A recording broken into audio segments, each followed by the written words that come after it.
Hello everybody, Kite562 here, and I have another Junji Ito manga review for you all, and it's Junji Ito's No Longer Human adaptation. Now, this manga deals with very serious subject matters, so if you're the faint of heart, do watch this at another time, but I will be going through all 24 chapters of this manga and documenting my experience through side notes. So again, this story does take a lot of serious subject matters, but this is a work of fiction, but the subject matters that are mentioned within this story hit very close to home to people, so if you're very squeamish about these things, feel free to walk away from this audio review if you're not comfortable. So with that said, sit back and relax and listen to what I have to say about Junji Ito's adaptation of No Longer Human, a novel by Osamu Dazai. Now, for the plot of this story, Yozo Oba always hides his true self behind a mask, while trying to take on a more clown-like facade to get through day-to-day life.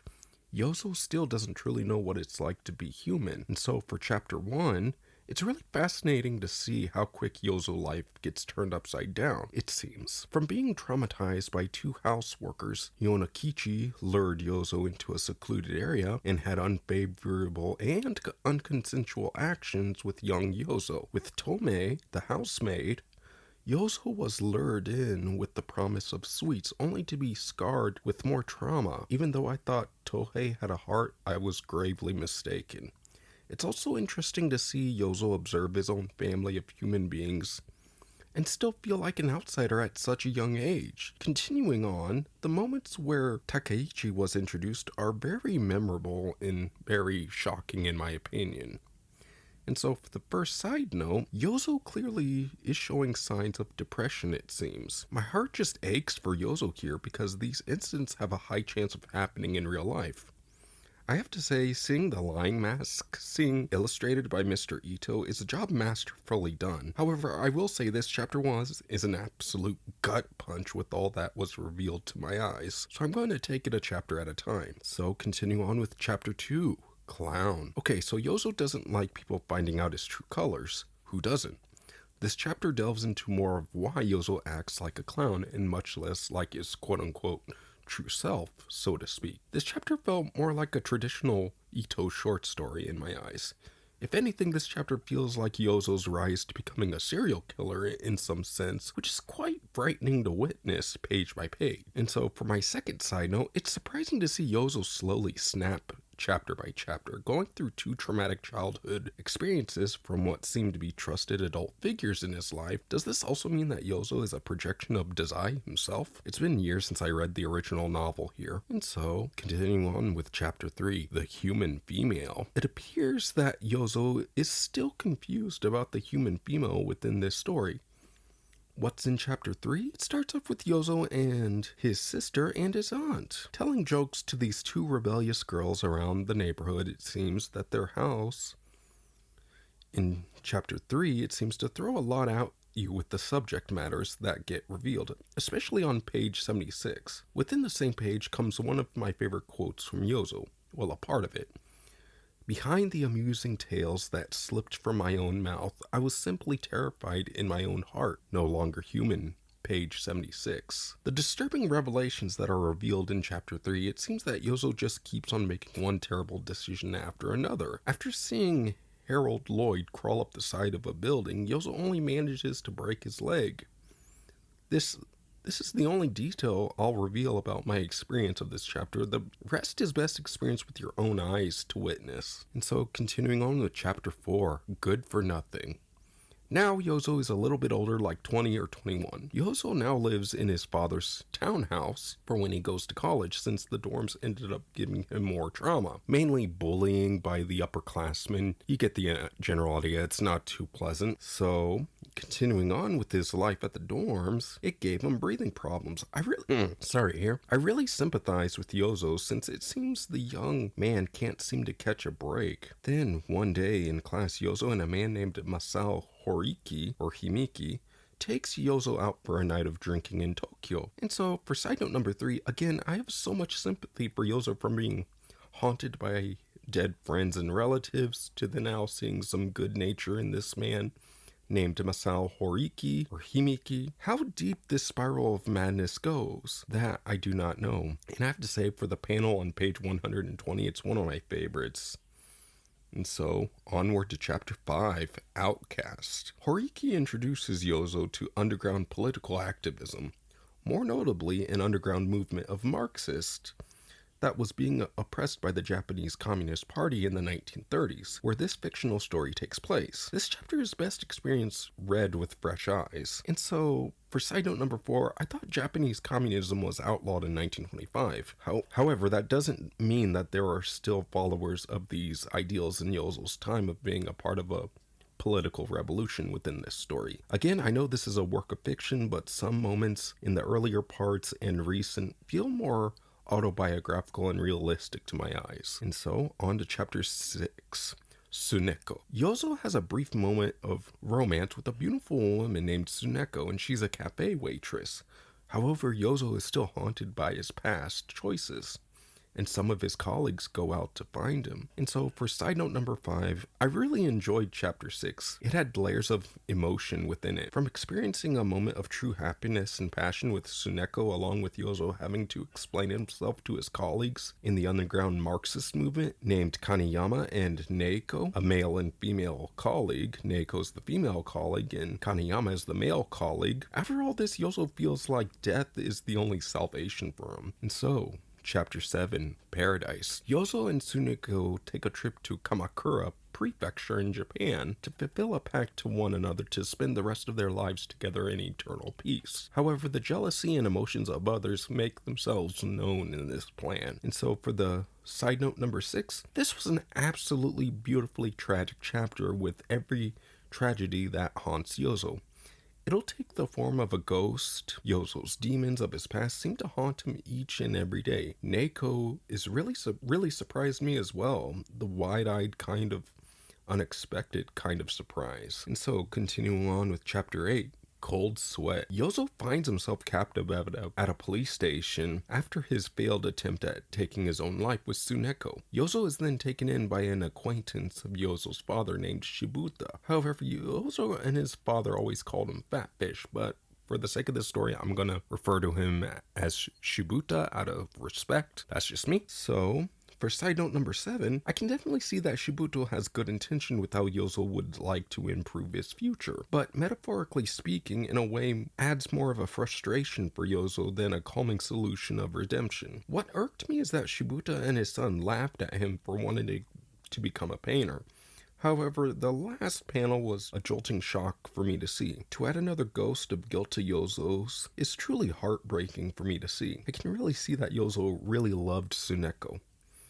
And so, on to Chapter 9, Toad. Yozo tries reconnecting with Himiki, however, with Naoko in the room, things get more awkward as she passive-aggressively mentions Tsuneko's death appearing in the paper. But fate has other things for Yozo to experience as he begins to connect again with a woman named Shizuko Nanako and her daughter named Shigeko Nanako. And so for the 8th side note here, the slap panel on page 222, I could really feel the anger that Neiko Matagi was releasing herself from with how Yozo treated her. However, I wish Yozo could have more of a peaceful time with Shizuko because she could really see that Yozo had a rough childhood just by the very look of expression on his face. So on with that, Chapter 10, A Chance Meeting. Yozo, after taking refuge of what seems to be a bar ran by a madam, Yozo just wants to be used like a toy by her. However, one errand to the tobacco store, he crosses paths with a young woman named Yoshiko. And so, continuing on with my side notes, I really enjoyed this chapter of this story. It was beautifully refreshing to see Yozo truly smile. I also really enjoyed how Yozo saw the individuals as an ocean rather than society itself, at least according to page 244 of this story. And so on with Chapter 11, An Unexpected Visitor.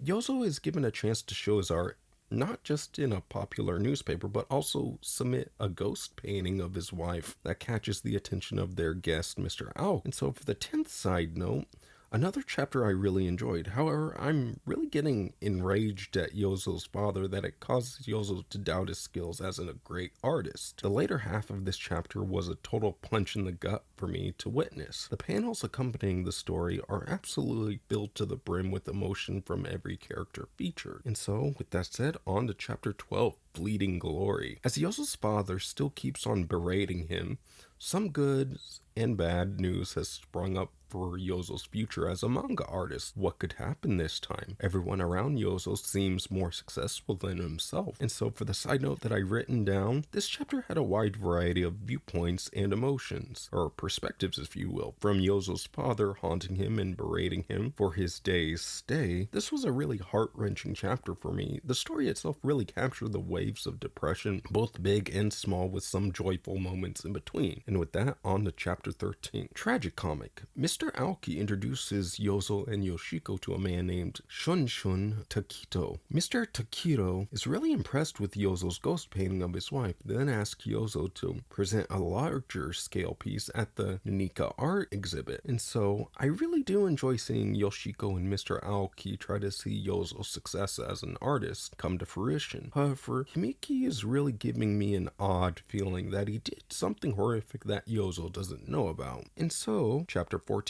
aspects of human behavior. Yozo witnesses something absolutely unforgivable that reality itself seems to distort around him. Yozo takes up heavy drinking and is now falling deeper into the pit of his own psychological despair. And so, with my side note, it seems that Yozo's past is seeping into his own reality. I'm not going to go into details about this chapter because I feel like it would ruin the emotional weight of the subjects being displayed within it. However, I will say the story as a whole really captures the varied emotional waves that causes an individual to go through. Now, chapter 15, The Deepest Hell. Yozo finds himself between the point of life and death. As he looks deep within himself, all of his 10 most past mistakes make their presence known to him. This leaves Yozo feeling like he should be immediately be engulfed by the flames of hell. And so, for my next note that I wrote down, I love how this is a unique Junji Ito take on your life flashing before your eyes. However, instead of a flash, it seems more of a look back at Yozo's past from what looks like a teenager to young adult. Furthermore, this story is complemented exquisitely well with Junji Ito's art style. And so, on to chapter 16.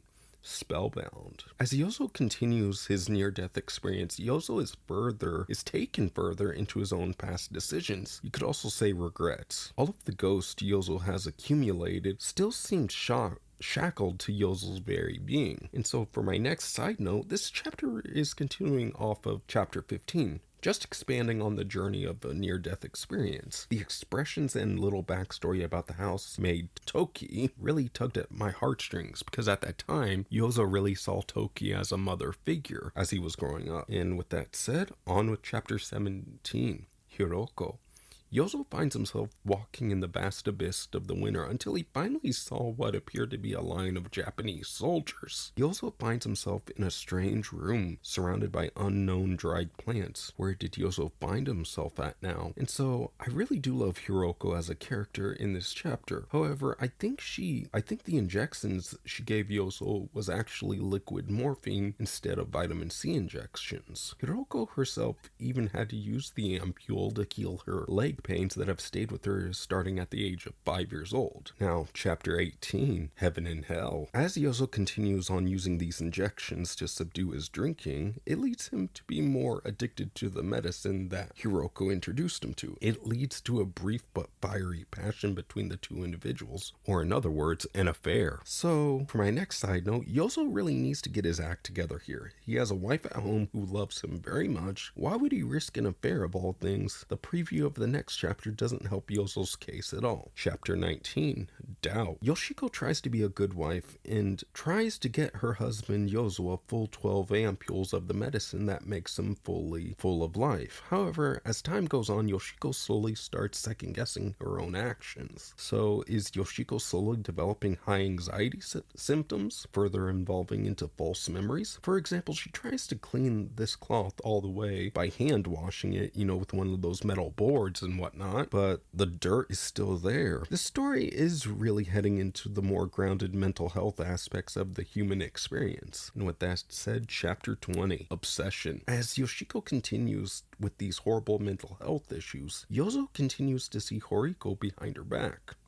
This just seems to get more grim for her as her husband Yozo seems to slip through her fingers like water. And so for side note 19, this chapter was really unnerving and tragic for me to read. I think Yoshiko was suffering from paranoid delusions from this anxiety that suddenly stricken her. Yoshiko is a great character in this story in my opinion, and to see her go through something like this is just heartbreaking for me to witness unfold, since I really can't do anything as a reader reading this story that again is a work of fiction. And so with that said, chapter 21, No Longer Human. Yozo really seems he wants to beat this addiction in some kind of unconscious way. After suddenly becoming widowed, Yozo now must conquer the demons of his past. And so, the next side note, the illusions of this sanatorium will live on rent-free in my head for some time. This chapter really captures the brutality of going through withdrawal symptoms, and mind you, this is in the 1930s we're talking about, and so of going through a drug addiction.